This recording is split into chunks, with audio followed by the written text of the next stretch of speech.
Welcome to the Passive Investing Show. I'm Ashley Wilson, and I'm joined here today with my co-host, Jay Scott. On today's episode, Jay got to interview our good friend, Josh McCallen, at the Go Abundance Miami live event. Yeah, so again, I was at Go Abundance Miami a couple weeks ago. Got to interview some amazing people. And one of those amazing people, like you mentioned, Ash, was our good friend, Josh McCallen. And Josh is an operator in the real estate industry. But that doesn't really do him justice. He's in a very particular niche of the real estate industry that is super cool. It's less real estate, more business. Specifically, he focuses on hospitality. And we talk a little bit about his first investment where I first got to know Josh, which was a couple years ago. Josh bought a winery, a champagne winery just outside of Atlantic City. Sounded crazy when I first heard about it. I thought about investing, but I'm like, I don't know this guy. I can't invest in a champagne winery in Atlantic City or outside of Atlantic City. Turns out it was an amazing investment. He turned this into a destination resort like none other. Since then, he's moved on. He's bought a golf course resort and other resorts. And in today's episode, he talks all about his philosophy for hospitality. And it's all encapsulated in one word, VIVAMEE, which is his company. He talks about VIVAMEE, the idea behind the hospitality industry or the hospitality company that he's built. And then he delves into the next phase of his investing career and the next phase of his hospitality business. I'm not going to ruin it here, but listen to hear about what he's planning to do next and also about the opportunity that he presents to passive investors who might be looking to get into the hospitality real estate industry and looking for a good investment with an amazing operator. So with all that said, let's welcome our friend, Josh McCallen. Josh, welcome to the Passive Investing Show. Woo! So glad we're here. So am I. I like that enthusiasm. Oh, come on, man. When you're on an on-air brand studio this beautiful. We are live at Go Abundance. So beautiful. We're live at Go Abundance. I love this studio. It's great. I feel like a celebrity here. You are a celebrity. All the cameras and the lights and the people. Love it. Okay, I want to jump into you, though. I want to jump into your story. I want to jump into what you're doing. And I want to jump into the investment that you have available, whether our listeners are interested in investing or they're just interested in learning about the space. It's so great to be in one of these audio masterminds because we're just going to talk about topics that are not normal, except for we're making them normal. So if this is purely educational, that would be the best way to use this podcast. Absolutely. So I want to talk about your area of expertise. And in some respects, you provide real estate investments, but it's not real estate. I mean, real estate is kind of the hard asset that backs the investment, but you're in the hospitality space. And hospitality, we've known each other for many years now, and I love what you're doing, and I think it's really unique and really interesting and something that I couldn't do. So I want to talk about hospitality. So let's start at the beginning. How did you get into hospitality? What were your first couple investments? And just give us the history. There's like a couple eras in my life. In the first era, I thought I was going to be a teacher. Second era, I got to be a land developer with a very wealthy family office. And during that, we built beautiful beach houses, like $5 million beach houses. And that experience was transformative. I feel like after $55 million worth of luxury construction, I got pretty good at construction management. And then era 3 of my life was for that same wealthy family, helping them deal with a problem. Remember, they loved flipping beach houses. They had already had their liquidity event, sold a big company, and this was kind of phase 2 of his life. He was a mature man, did not necessarily need to even be doing it, but it was his passion. And I was his kind of number 2 guy. We were building cool houses. Then the recession. After the recession, he got stuck with one dumpy, rump-a-dump beach hotel. And he had bought it to tear it down. But he bought it in 2005, which meant he paid full price to more than full price. It was now post-08. He had kept it, not really doing anything with it. And now he's like, what would you do if you were me, Josh? And this is 2011. And we sat down and wrote a business plan together. And we came up with a vision of becoming hotel flippers. So this is pretty early on. I hadn't even found bigger pockets yet. I don't even think that was the thing yet. So we were, instead of house flippers, we were hotel flippers. And we thought, here's what you do to flip a hotel. You make them beautiful. You research what's going on in trends and design. You knock it out of the park building it. You try to save some money when you can. and you charge full price because New Yorkers will pay full price if you give them great quality. That was our basic business plan. Well, we got started on that and handed it over to a third-party management group, and that was the beginning of the end of that business plan because it was a seasonal luxury beachfront, which meant not normal management. That's super complex management. Anyway, bottom line is then we got into the idea of we're not hotel building flippers. We're actually hospitality investors, and we're going to need to build a unique, radically complex hospitality management company. And that changed my life. So that was 2013 when we had that epiphany, he and I, and we built our entire life from then forward. Yes, we kept buying buildings. Yes, we kept renovating. But we kind of dedicated our life to learning how to train and to share the gift of hospitality with teammates. And we fell in love with the work. And from that, now we get to we're doing this on our own now. You know, when I met you, you probably know a lot of my new partners. They're all great people from all over the country. We use the small private equity model, which is called syndication. And we raise funds for this. So now we have normal families. And remember, I used to work for the world's richest type of family, the family office world, which are good people. And now we get to work for hundreds of wonderful families, and they get to own it. And did I do enough there? Because that's the backstory. You did, and now I want to give you a minute to brag because I think this is worth bragging about. I remember when I first heard about you, we hadn't met yet. Somebody told me that they were thinking about investing in an opportunity, and when they explained the opportunity to me, I kind of laughed. Basically, the pitch I heard was... Tell us what it sounded like to you. The pitch I heard was a champagne winery outside of Atlantic City. That's exactly what it was. And I remember laughing and think, a winery outside of Atlantic City. I wish him the best, but I don't think that's an investment for me. I know. There, a year later, I get invited to a mastermind at a winery outside of Atlantic City. Turns out it was the exact same winery. And let me tell you something. I wish I had gotten more information a year earlier because it wasn't just a winery outside of Atlantic City. And so tell us about Renault and that investment and what you did there. I'm going to share this podcast with everybody because you and I felt the same way. When we were first offered that property, it sounds attractive on one level. We bought the second oldest winery in American history. Abe Lincoln was president when this thing was opened.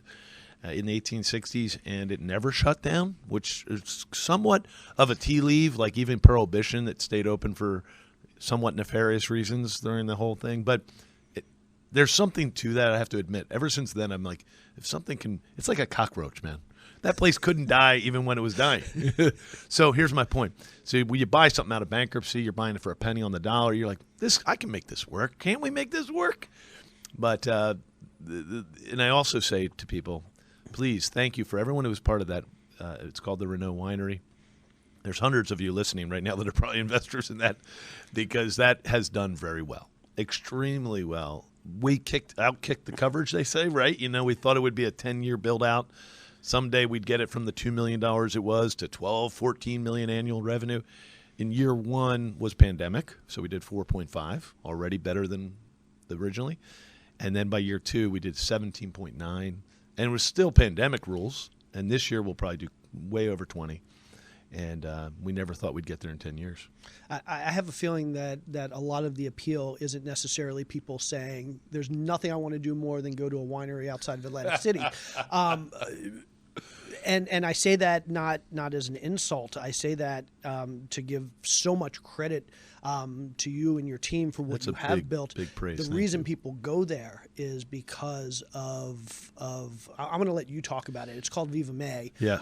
That's the brand. Oh, thanks for bringing that up. But it's also the experience and what you've built there. When I was there again, I guess this was literally 2 weeks before the pandemic lockdown. You came. It was the last place I went before COVID. It blew my mind. So tell us about VIVAMEE and what you've built and what you've replicated into your future projects. Right. So over the last 12 years now, I guess 10 years of having to lead hospitality and it becoming my joy, we ended up deciding, my wife and I now we're on our own. This is 4 years ago, backtrack. And we say we're not going to do work unless our heart is connected to it and unless we feel like this is what we were born to do. And, of course, I had felt drawn into hospitality. Melanie had been my coach and cheerleader the entire time. Probably knew every day what I did that day. She was really thorough on the drive home. So she kind of followed it as if she was working, even though she was mothering so many children, which was a gift to me. Anyway, bottom line, I said, honey, we're doing this one together. And she died laughing. And then the next day, I'm like, no, seriously, we're doing this one together. There's 120,000 square feet of redesign. I have to raise capital. We're doing many businesses at once. We need some adults on the team. You're joining me, at least for advisory leadership. Turns out she's still with me multiple days a week, and it's super important. But what we did was we said, one of my heartfelt convictions for the last 10 years of running companies, going back to, actually, we ran a company in 2009 that we lost financially. And that left a massive impact on me. I bought a franchise business, and that business I lost because I wasn't selling enough. I wasn't focused on selling. I thought all about operations, and it impacted me forever. I will never, ever build a company that's not a sales-oriented company. So I have this focus that it's going to be a heavy-duty sales operation business, but I don't want to do it unless it connects to my heart. We don't want to do it. So we named the company the mission of the company. So when you read our name, it's in French. It's VIVAMEE, and it's stylized French, but it means to revive the soul. And over the years, Melanie, watching me build these hotels and resorts, wonderful, hundreds and hundreds of teammates, it just felt like we were doing something good for their heart and for the guest's heart. And so we said, well, if that's really what we're passionate about, is this gift of love, basically, feeling loved when you show up at a place. Remember the olden days? That's how it used to feel like in the South and Southern hospitality. You felt like, my gosh, they love serving me breakfast here. And then the COVID came and everybody was allowed to be mean to you, no matter what. You're like, okay, now we're all allowed to be mean to people. So we're back still in the olden days where we want you to leave feeling actually loved. And so that culture is not easy. It takes a commitment to a vision, training every week. And you probably know from a meeting with you before, it's 3 simple words that correlate the entire culture. Well, first of all, the name is the mission. We're here to revive the souls. Properties, teammates, guests. We do that through 3 simple words: joy, humility, and ministry. And it sounds trite, but each one of them is packed with a myriad of meaning. Joy of service. It's important we only hire people that like the work we're asking them to do. You and I have joked that you have a wonderful partner, Ashley, and Ashley loves to do certain things that you would rather she do, and you're doing certain things that she probably wishes you would do. And that idea that you're both in your joy and that you're doing your service, but it's coming from like something natural that you want to do. Well, we only want to hire those people, right? There's a lot of people in hospitality that hate it. Let's not hire them. Okay. It's okay. We don't want to hurt your feelings. Not in it for the money. Yeah. We don't want to hurt your feelings. Don't work with us if you hate service. Okay. 2, humility means you and I try to see the dignity of everybody. Okay. And we're going to love them and embrace them as best we can, no matter what their walk of life is, even if it's different than mine.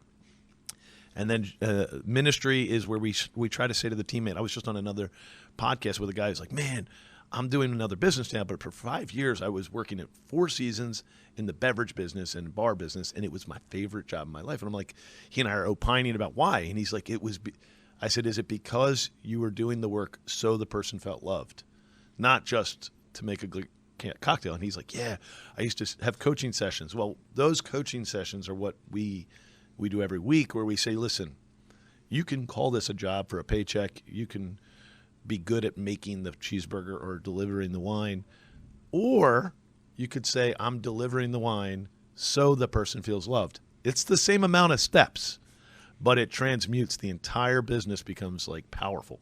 And there's a bit of a vibe and a frequency, and I think you might have felt that. 100%. And what Renault, the winery, ended up becoming was, it's still an amazing winery, and thank you for the wine that you've sent me. But it's a destination, and people don't go there as much for the wine as they do for the... Well, we layer revenues. I'm a big fan. Remember I said I was never going to do anything that wasn't heavy-duty sales? Sales are the solution to any economy. You have to be creative and adaptive. So we do things like winter festivals where we get ice rinks. We do more weddings in America than any other property, probably in the world, but definitely in America. Over 400 weddings were sold last year. 357 were performed. There's a little lag. So there were 8 days without a wedding? Well, yeah, well, it's like 5 ballrooms, 248 acres. We have garden festival areas. So, yeah, no, we can do 4 or 5 at one moment. So every Saturday we're maxed out, but then Fridays we sometimes are maxed out and Sundays. But to fast forward, so we layer. And what we're looking for, as we're about to buy several properties in Florida and Texas, I know you wanted me to tell you about that later, we're looking for, is this a property that we can guarantee sales into? The normal hotel is the slave to what's going on in the economy and what's going on in the market. Next to it, is this Hampton Inn going to be sold out tonight? Yes. Why? Because there's a convention next door. It's sold out. Well, what if we create those events and we design them on a pattern? Then we can guarantee we're sold out, because you get my point. So we layer in weddings first, typically. Why? Because we can do them very well, and we also know we do know how to cherish that whole experience for people, and we do it at a very high level. We also know that they will sign a contract in the year 2022 for 2024, which is what we're selling now. We're getting close to sold out of all Saturdays on 2024 already. So, you could buy Saturdays. You might be able to buy Sundays still, but so we have their money.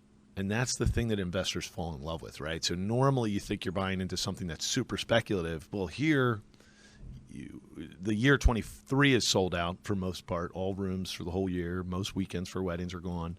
So it's gone. That's a solid win next year. We got it in the books. And they're contractually sold out, meaning non-violating contracts. Even the COVID, we did not have to refund money. So if the COVID can't kill our wedding business, then nothing can. I love that. Since Renault, you've done other projects. Bought 2 more in the last 2 years. We bought a beautiful we try to be a little eclectic with what we buy. So we bought a 200-acre with 1.7 miles of waterfront outside of Annapolis. Beautiful area. We have a little tiny dock, beautiful barn. We built it out. That's done phenomenally well, and we hope you come see it. And then over at last week, whenever we're airing this, just a few days ago, we bought a third property in New Jersey, which we bought very affordably, about a third of replacement, golf resort, hotel, very close to one of the richest beaches in New Jersey, so very wealthy people. And we're going to build it into LBI National, a beach communities national. So that's done real well already with fundraising. By the way, I'm going to say one last thing. Remember, I keep saying this, but we promised to be sales focused, right? So about a month and a half ago, we put it under contract. We bought it pretty quick. Did a really nice seller finance deal, so no risk of that. And the reason we bought it was because their members had become Renault members when it shut down during the COVID. So they had known me now and known our team and written me official letters saying, will you please purchase this property and reboot it? So we took that pretty seriously. I said, we'll have meetings with you. So here's my point about sales. And there are many of our leaders and investors who were at this, and Amit and Bob Wells and all kinds of great people, Michael Treffel, I had an idea. I said, what if we could pre-sell the memberships before we own it? Could I fill 1/3 of all memberships? In our club, it's a high-end public course, so very expensive, but you can play. Everybody can play at LBI National. But we do sell a certain amount of prepaid rounds. And I said, could we actually get the money in before we own the building? And it was a posited theory. I said, I think we can do it. So a month and a half ago, we had 200 people show up to an assembly that we put on at Renault, because it's only 25 minutes away. And we said to them, you're going to love this, that we're only selling 100 prepaids. You used to have 300 prepaids 2 years ago. So there's tremendous scarcity. We will be sold out of all 100 before we own the building. And the only way to get your spot is to pay us before we own the building. And yes, we'll give you the money back if all hell broke loose. Clearly, I don't want your money. But $1.5 million was deposited in our bank account from those 100 members.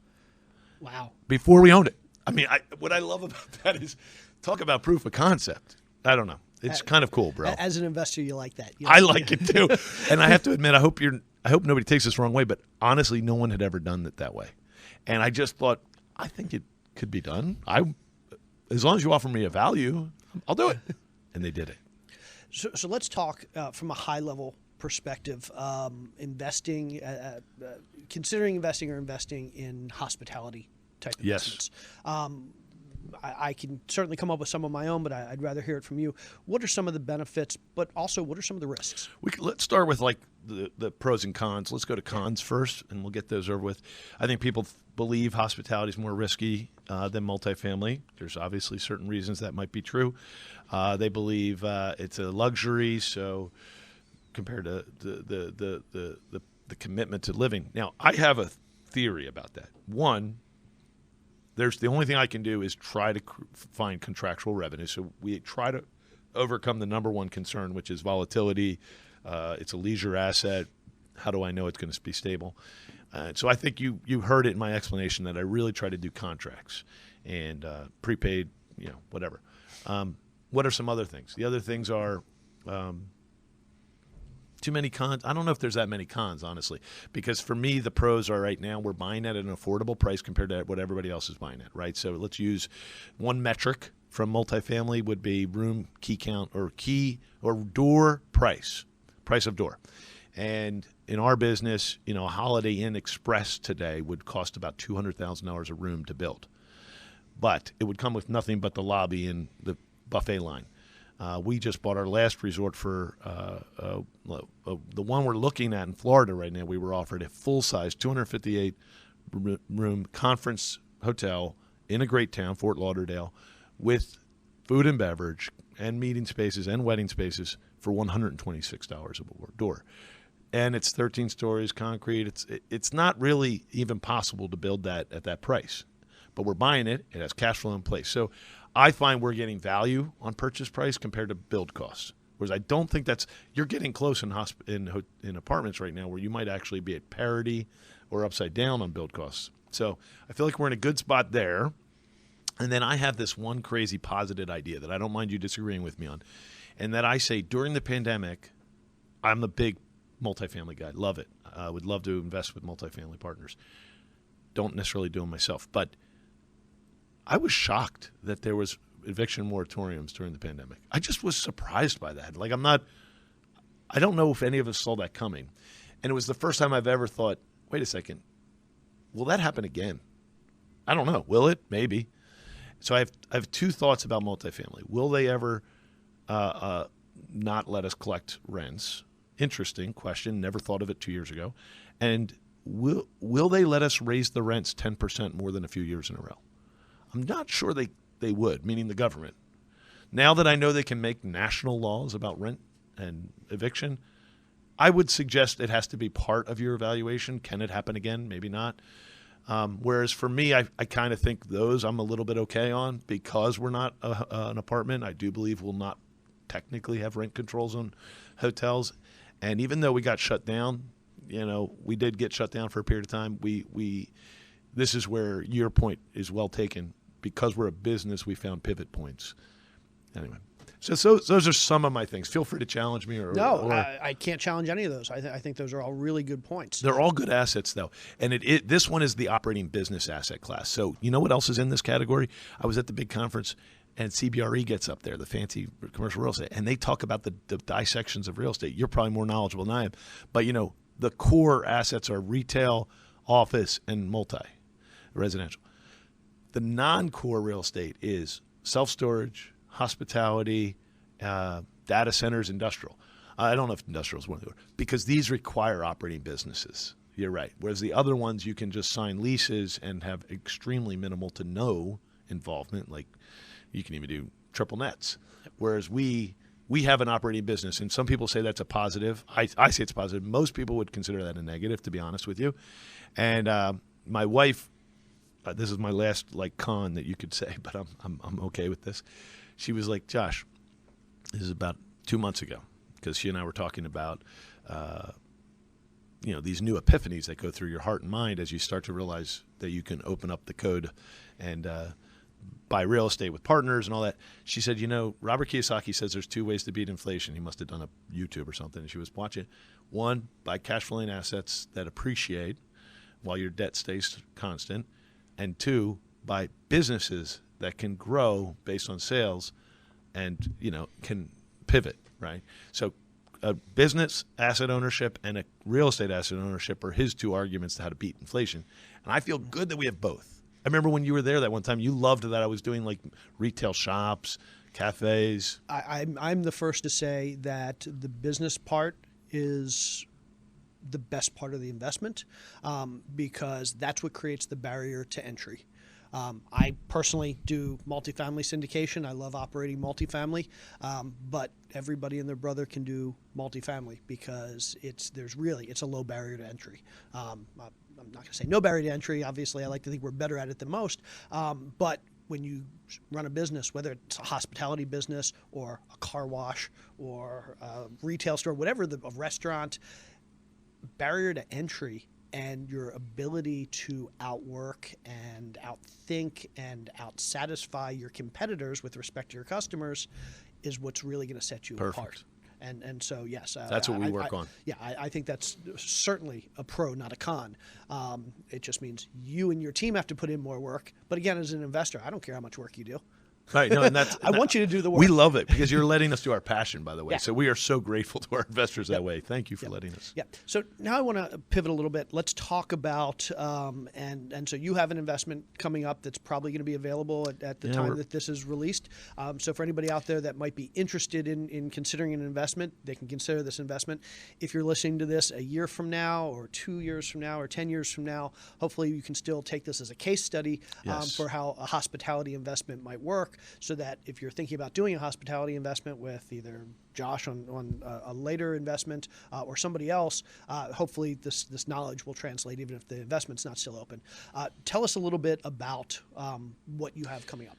Well, do you want to talk about the asset class? Because we're going to add to our portfolio. So Absolutely. Our portfolio over the years, we've been searching for these lifestyle resorts, which we're always going to love and do. I think there's a certain gift we have to that. I mean, Renault, not only is it a big wedding venue, but with over 200,000 visitors last year, I truthfully believe we're probably the most popular winery resort in the country. I doubt anybody can get that kind of traffic with the festivals and the music and the fun. But we also have tremendous energy right now, great leadership, a lot of investors. So how do you scale each year? How do you make your acquisitions? We're on a path. We're on a 20-mile march to 100 properties by 2040. So we're constantly looking for the best talent. We're looking for good partners. But are we going to only be able to buy these world-class, unique opportunities? Maybe, but we're going to add to our strengths. And so our next asset category is going to be full-service hotels that have all the things we have, but are not necessarily on 250 acres. That's really the only difference, right? What I like about these full-service hotels right now is they're on sale. Holiday Inn Expresses are actually up. Even after the pandemic, their prices per key higher. It's the full service. They're not free, okay? There's no fire sales at all. But they're less cost than construction, so a good bit less. So we say to ourselves, what if we overlay our activation strategies, weddings, beer gardens, music, in interesting spots in full-service hotels? So we wouldn't necessarily do it on the side of a highway, but what if we can get it downtown, or what if we... And yes, these are going to be branded hotels. So they're going to come with a Marriott brand, a Hilton brand, whatever. We're going to end up adding this to our list of skills to work with the big brands, even though I think our greatest gift is when we have no strings attached. But this one, we think we can find a way. Now, let me give you the metrics on this. A really great operating hotel with 256 keys might bring in $8 million to $10 million in room revenue. Really great, right? Well, that's awesome. And you can get bank debt for that. Remember last year we always talked about bank debt being my challenge. That's why I use a lot of investor money and whatever. Well, there are debt for if you buy a branded hotel. So that changes the metric for us as investors. So it gave me cause for pause. So I've been spending 4 months now ruminating, like, can we modify our model to take the best of it, which is lead generation, new revenue streams, and selling. And if we can do that and put it into a big box hotel that we get a great big box that we stylize, okay, forgive me, it always has to be beautiful for us because we think your heart and soul needs it, needs beauty, can't have ugly. So, and we really believe we can. And what I do is I do the research to find out the lead quantity that I'll be able to generate or will be able to generate by contacting our partners that do our current wedding advertising, right, which is the knot.com usually. And they can actually use their database in the back end and tell me if we had a swanky venue, so let's assume we spent the right CapEx and we make it swanky. If we spend the money with you, the Knot, how many leads will you believe we get with this exact geography? And then they give us a raw number, and then we put it through what we're experiencing. That number translates into that many sales. That many sales at the average price in that town equals an extra $4 million in revenue. So now watch this, an $8 to $10 million building that's getting maybe, let's start with $3 million in weddings. And then we activate the bars and we activate the beer garden concept with live music. That's another $4 million. We almost doubled its annual revenue in 2 years. That's going to have an incredible bottom line effect, and we're going to sell out ourselves. And that means we'll probably lift the 8 to 10 million in revenue for keys, probably $1 million. Why? Because there's other hotels nearby. But guess what? The party's here. So yes, we are going to be $75 more than that one, but it's like $75 and I get to be in my party. So we're going to be able to push rate a bit. Whereas at Renault, we pushed it over 400%. Okay, so we really pushed it at Renault, and we can still go higher. I mean, that's how much runway you can create at a destination place. But in a city, anyway, I don't know if you like that model, but it's extremely attractive to us. We're looking at Dallas, we're looking at Fort Lauderdale, Tampa, and even some really, cross your fingers, hopeful opportunities in Waco for stuff like that. That's one of the next strengths that we're going to build out. And then this third thing we're building out, not sure it'll be part of this fund, we haven't finalized, is short-term rental build-to-rent communities. So fast forward, we're down in Austin, we're looking at numerous projects in Austin, hundreds and hundreds of acres of wineries, event centers, cool stuff in the hill country around Fredericksburg. And all of it comes with buildable rights. I'm like, So we build the business model using the venues that are there. We do our gift, and we build neighborhoods. But we build them to be short-term rental. They don't necessarily look that different. Perhaps they're stylized. Maybe there's shared amenities at the resort part. I think it's tremendous, and I think there'll be a ton of interest when we go to that model. I love it. And so you'll be structuring, and I don't know how far down the road you are, but this will be structured as a fund where you'll be bringing multiple assets into one investment, so investors will get some diversification. They do. Excellent. You know what's tricky about those kinds of funds, and we might break them out, is the land development portion. So far, we've always had land development in all of our deals without a pro forma for it, meaning it was bonus. In the future, we may do a small fund of land development opportunities in Texas that'll be fully, just land development deals. So therefore, no cash flow up front. I don't want to confuse people. What's coming out now is just a good old-fashioned accountable equity fund that we love doing called Capital H5, and it'll have. What we love doing is we love giving investors choices on what level they want to invest at, and we treat them with more generous preferences the more they put in. So we do all that, and we allow people to either choose perpetual hold equity, be our partner forever, or they can purchase high yield priority preferred, which we redeem them out at. Okay, and that's like a 15%. After 5 years, we've refied you and bought your equity back out. So we do it two different ways. So typical investment either is about 5 years or forever, depending on the investor's Our model preference. is 5-year recapitalization. Okay. We sometimes say give us up to 7 years. Mm-hmm. We like to be way over-delivered on that. But that's through the refi model. We're not liquidators. We're not looking to flip.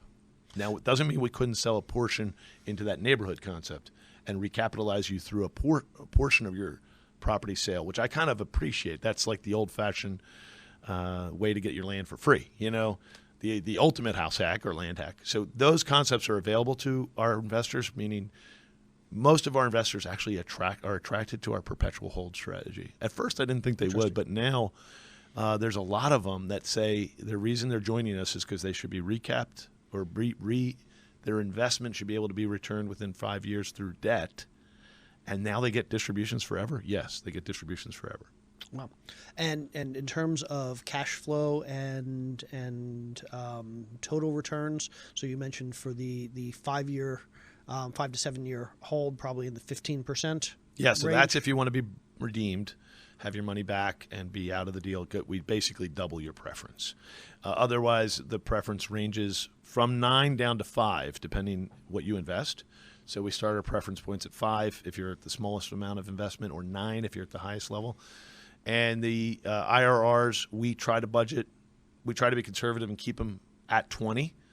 Sometimes the yields look like much higher than that because we're radically changing the revenues. So it's different than value add. It's like value add metamorphosis, because it's taking something that's doing 1 million, 2 million, like at Renault, and hitting 20 million 3 years later. It's different than just value add. So the IRRs are over 20 usually. And like I said, the model is to refinance. Yeah, I like to think of the space as multifamily is very much science, whereas hospitality is a combination of science and art, and it really boils down to how artistic you happen to be. And so, yeah, I love that. Minimum investment. It can be as little as $25,000, but that's the redeemable equity. So if you're making a big commitment to us, it would start at 50. For anybody that might be interested in investing in a hospitality investment, let's say with another operator or one of your future investment opportunities, what are some questions we should be asking? How should we be thinking about our due diligence? The questions I'll just do it the way I do it, and I would ask more questions about the operator than anything. I think that's 101 for every type of deal. You're going to want to get to know them. I know your good friend Brian Burke, and my interviewee on my podcast, Brian Burke, talks about a checklist of questions about the sponsor. So please always start there. Talk about their do they align with your values, okay? But as far as actual property by property, one of the things we've worked hard on in our company is not to that's not usually the key thing to worry about when looking at our property. So I imagine this will be the case for a lot of hospitality people. They'll show you the pro forma. They'll show you their CapEx plan. But because we're building a portfolio, we typically show you the anchor asset, and we tell you more like this are coming. So when you go to do due diligence, yes, you should review that business plan. And I was on the call with someone the other day, and they said, I'm usually doing multifamily. How do I underwrite this? I said, truthfully, the way I would underwrite it, if I were you, is do you like the business plan? Because you are a consumer of what we sell. Does this smell right to you? Do you like our logical explanation? If not, that's enough. Stop there. If you do like it, the rest is just digging deeper into us. Because I do not think people should be killing themselves to figure out ADR, RevPAR, cap rates. All of that is embedded in the assumptions. You can absolutely talk to us about it. But ADR is average daily rate. RevPAR is revenue per available room. All these different metrics are going into our underwriting. Yes, you can feel free to ask us questions, but I would stay a little higher level personally, and we encourage our investors to look at it that way. Love it. Anything else you'd like to talk about with respect to the fund or what you have going on? You know what? Honestly, funds are great. We appreciate you guys that consider them. We love the Passive Investing Show for that. And you and Ashley are one of my top favorite at the way you do what you do. I watch all your emails. Like you, we have this nice community around our funds. We have 2,500 people that read our emails. So we call them our community. And then we have 330 investors have written checks. That's a nice community of accredited investors, and we get together 4 times a year, almost like a mastermind, and we don't charge for any of that. So I think accountableequity.com actually is bigger than just the investors. And if you just want to learn more like this and be part of these conversations, no stress, no fuss, no muss, just join accountableequity.com and get on the list and find out what we're doing. Maybe come visit and have dinner with us too. That's why we do those investor, we call them learn and grow experiences. Awesome. Josh, thank you so much for being here. Thank you for sharing your wisdom on hospitality investments and the industry in general. I make no secret of the fact that I'm a huge admirer of what you've built, and I'm nice. very much looking forward to seeing the latest projects. We'll get down to Florida so we can hang out more. Sounds great. Thank you. Thanks, Josh.